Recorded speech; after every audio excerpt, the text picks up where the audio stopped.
ঢ্যাঁড়সের একঘেয়ে রেসিপির থেকে মুক্তি পেতে বানিয়ে নিন এই গরমে দুর্দান্ত স্বাদের আম সর্ষে ভেন্ডি। নমস্কার, কুইজিনিয়া চ্যানেলের পক্ষ থেকে সকলকে জানাই সাদর আমন্ত্রণ। আমাদের সবার চ্যানেল কুইজিনিয়াকে সাবস্ক্রাইব করে পাশে থাকা বেল বাটন আর অল আইকন প্রেস করে রাখলেই সব নতুন ভিডিও নোটিফিকেশন আপলোড হওয়া মাত্র আপনাদের কাছে পৌঁছে যাবে। ঢ্যাঁড়স মানেই একই রকমের রেসিপি, তাই একটু অন্যভাবে আজকে নিয়ে এসেছি সম্পূর্ণ নিরামিষ পদ্ধতিতে তৈরি আম সর্ষে ঢ্যাঁড়স বা আম সর্ষে ভেন্ডি। গরম ভাত দিয়ে এটা খেতে কিন্তু জাস্ট ফাটাফাটি লাগে, কখনো রুটি দিয়ে খেলেও দেখবেন খুবই সুন্দর। আসুন তাহলে রেসিপিটা দেখে নেওয়া যাক। কড়াইতে সর্ষের তেল গরম করে নিয়েছি। তেলটা গরম হয়ে গেলে দিয়ে দিচ্ছি 1/4 টিস্পুন কালো জিরে। কালো জিরেটা ভালো মতো গরম হয়ে গেলে দিয়ে দিচ্ছি 300 গ্রাম পরিমাণ ঢ্যাঁড়স। ঢ্যাঁড়সের বোটাটা এবং পিছনের পোর্শনটা একটু কেটে বাদ দিয়ে দিয়েছি। আর আমি কিন্তু ঢ্যাঁড়সগুলোকে টুকরো করিনি, গোটা অবস্থায় নিয়েছি। আপনাদের যদি বড় ঢ্যাঁড়স হয় তাহলে সেগুলোকে কেটে হাফ করে নিতেই পারেন। ঢ্যাঁড়সটা দিয়ে এবার আমি মোটামুটি 3 থেকে 4 মিনিট সময় নিয়ে মিডিয়াম ফ্লেমে একটু ভেজে নেব।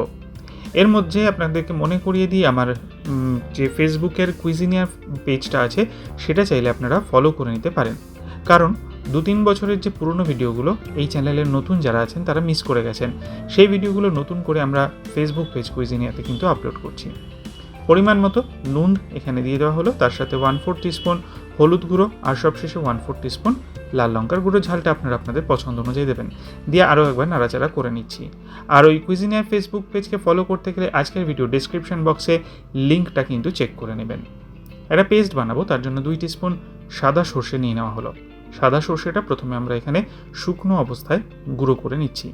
তারপর এখানে দিয়ে দিচ্ছি ছোট সাইজের 4-5 টুকরো মতো আম, কাঁচা আম। দিয়ে তার সাথে দিচ্ছি একটুখানি নুন যাতে সর্ষের তেতো ভাবটা না থাকে, 2টো কাঁচা লঙ্কা আর সবশেষে 1/4 কাপ পরিমাণ জল। এবার এই সমস্ত জিনিসগুলোকে দিয়ে একটা পেস্ট আমি এখানে বানিয়ে রাখছি। রান্নাটাকে এগিয়ে নিয়ে যাওয়ার আগে মনে করিয়ে দিই আমার নতুন চ্যানেল গল্পের শিকাল একাল, যেখানে আমি পড়ে শোনাই বাংলা সাহিত্যের পুরনো দিনের গল্প। চ্যানেলটাকে সাবস্ক্রাইব করতে আজকের ভিডিও ডেসক্রিপশন বক্সের লিঙ্কটা প্লিজ চেক করে নেবেন। গল্পগুলো শুনে যদি ভালো লাগে বরাবরের মতো লাইক কমেন্ট শেয়ার করতে ভুলবেন না যেন। আসুন রান্নাটায় ফিরে আসা যাক। এবার আমি ওই আম সর্ষে এবং কাঁচা লঙ্কার যে পেস্টটা আছে সেটা দিয়ে দিলাম। দিয়ে আবারও মিনিট খানেক একটু নাড়াচাড়া করে নিচ্ছি।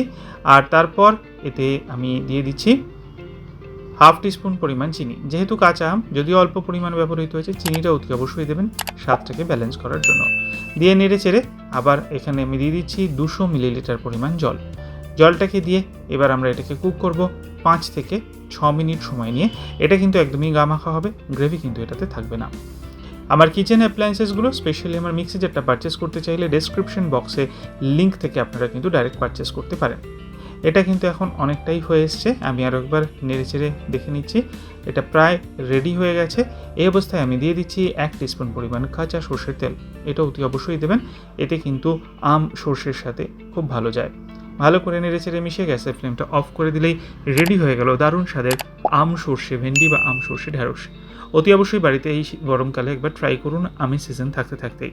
আর জানান আমাকে কেমন লাগলো। ভালো লাগলে লাইক শেয়ার করতে ভুলবেন না যেন। যারা এখনও চ্যানেল কুইজিনিয়াকে সাবস্ক্রাইব করেননি অনুরোধ করব চ্যানেলটাকে সাবস্ক্রাইব করে এই পরিবারের সদস্য হয়ে যাওয়ার জন্য। কুইজিনিয়া ফেসবুক পেজকে ফলো করতে, গল্পের শিকাল একালকে সাবস্ক্রাইব করতে লিঙ্কগুলো ডিসক্রিপশন বক্স থেকে প্লিজ চেক করে নেবেন। সবাই ভালো থাকবেন, সুস্থ থাকবেন। দেখা হবে পরের রেসিপি নিয়ে। আজ পর্যন্তই, নমস্কার।